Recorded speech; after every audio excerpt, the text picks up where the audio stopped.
एक गांव में एक गरीब आदमी रहता था जिसका नाम रामू था। रामू बहुत मेहनती और ईमानदार था, लेकिन उसकी गरीबी के कारण लोग उसे अक्सर नजरअंदाज करते थे। वह मेहनत करके जो थोड़ा बहुत कमाता, उसी से अपने परिवार का पेट भरता था। गांव में एक सेठ भी रहता था जिसे लोग उसकी चालाकी और चतुराई के लिए जानते थे। उसका नाम चतुर सेठ था। वह हमेशा गरीबों का फायदा उठाकर अपना धन बढ़ाता था। एक दिन रामू ने सोचा कि उसे भी कुछ अलग करना चाहिए ताकि वह अपनी गरीबी से छुटकारा पा सके। उसने सोचा कि वह चतुर सेठ से सलाह लेगा, क्योंकि सेठ के पास बहुत धन था और उसे व्यापार की अच्छी समझ थी। रामू सेठ के पास गया और कहा, सेठ जी, आप तो बहुत चतुर और धनी हैं। मुझे भी कुछ ऐसा उपाय बताइए जिससे मैं भी अपने परिवार को खुशहाल बना सकूं। चतुर सेठ ने रामू को देखा और सोचा कि क्यों न इसे बेवकूफ बनाया जाए।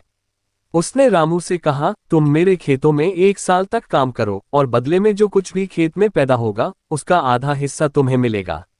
रामू ने सोचा कि यह अच्छा सौदा है और खुशी खुशी मान गया।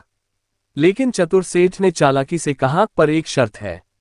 जो भी फसल जमीन के ऊपर उगेगी वो मेरी होगी और जो जमीन के नीचे उगेगी वो तुम्हारी। रामू ने बिना सोचे समझे हाँ कर दी।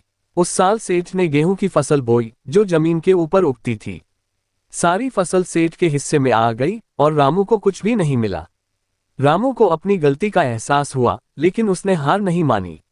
अगले साल सेठ फिर से वैसी ही शर्त लेकर आया, लेकिन इस बार रामू, ठीक है सेठ जी, लेकिन इस बार जो भी जमीन के नीचे उगेगा वो मेरा होगा और जो जमीन के ऊपर उगेगा वो आपका। चतुर सेठ को लगा कि रामू अब भी कुछ नहीं समझ पाया, इसलिए उसने तुरंत हाँ कर दी।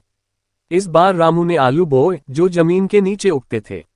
अब सारा आलू रामू के हिस्से में आ गया और सेठ को सिर्फ पौधों का बेकार हिस्सा मिला। इस तरह रामू ने अपनी समझदारी से सेठ को मात दी और खुद के लिए अच्छी फसल पाई। धीरे धीरे रामू ने अपनी मेहनत और बुद्धिमानी से अपनी गरीबी को दूर किया, जबकि सेठ अपनी चतुराई में ही फंसा रह गया।